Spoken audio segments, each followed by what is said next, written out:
Halo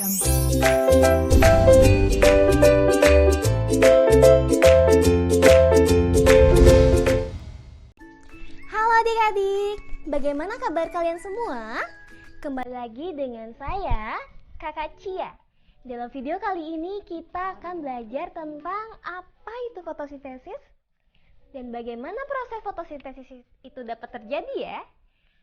Dan yang terakhir kita akan belajar tentang apa saja faktor yang mempengaruhi fotosintesis itu. Nah, tujuan adik-adik mempelajari fotosintesis ini, yang pertama, adik-adik dapat menjelaskan pengertian apa itu fotosintesis. Yang kedua, adik-adik dapat mengetahui proses fotosintesis itu terjadi. Dan yang ketiga, adik-adik dapat mengetahui faktor apa saja yang mempengaruhi proses fotosintesis. Nah, adik-adik, pernahkah adik-adik menghirup udara segar di pagi hari?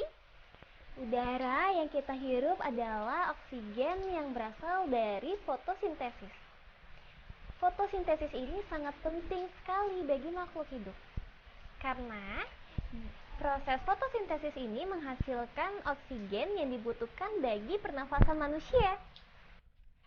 Nah, dari peristiwa tadi, tahukah adik-adik apa itu fotosintesis? Ya, benar sekali. Fotosintesis adalah proses pembentukan zat makanan yang terjadi pada tumbuhan yang menggunakan zat hara, air, dan karbon dioksida dengan bantuan sinar matahari sehingga menghasilkan oksigen. Adik-adik, tadi kita sudah mengetahui apa sih itu fotosintesis? Dan sekarang kita akan belajar tentang bagaimana ya proses fotosintesis itu dapat terjadi. Sebelum proses fotosintesis dilakukan, tahukah adik-adik, hanya tumbuhan hijau saja yang dapat melakukannya? Karena tumbuhan hijau memiliki klorofil. Selain itu juga, fotosintesis hanya bisa dilakukan pada siang hari saat ada cahaya matahari. Tumbuhan juga membutuhkan air dan karbon dioksida untuk melakukan reaksi kimia fotosintesis. Lalu, dari mana ya tumbuhan mendapatkan karbon dioksida dan air? Jadi adik-adik, tumbuhan bisa mendapatkan karbon dioksida atau CO2 dari udara yang masuk ke dalam daun melewati stomata atau sering kita sebut dengan mulut daun. Sementara air atau H2O bisa didapatkan lewat akar tumbuhan yang kemudian disalurkan ke dalam daun melalui batang tumbuhan. Lalu sinar matahari jatuh ke permukaan daun dan klorofil menangkap energi dari cahaya matahari tersebut. Cahaya akan melewati lapisan epidermis tanpa warna atau transparan. Kemudian diteruskan menuju mesofil. Di mesofil inilah sebagian besar proses fotosintesis itu terjadi. Nah, yang terakhir adik-adik kita akan belajar tentang faktor-faktor apa saja ya yang mempengaruhi proses fotosintesis. Nah, adik-adik, terdapat dua faktor nih yang mempengaruhi proses fotosintesis itu terjadi. Apa saja ya kira-kira? Yang pertama ada faktor internal, yang kedua ada faktor eksternal.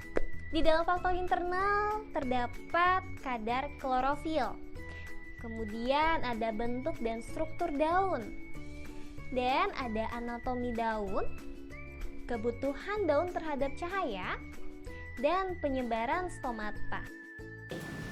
Nah, ada faktor eksternal juga nih yang mempengaruhi proses fotosintesis itu. Yang pertama ada intensitas cahaya.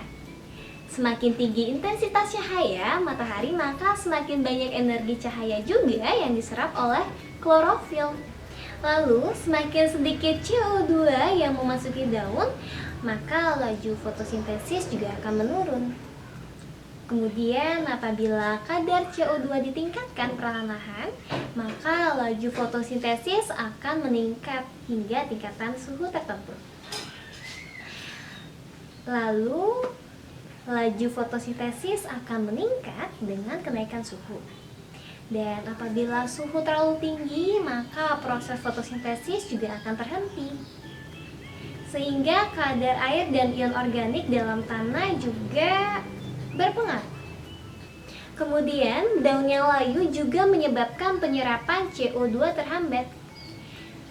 Tumbuhan hijau pada tempat yang kekurangan unsur akan mengganggu pembentukan klorofil sehingga proses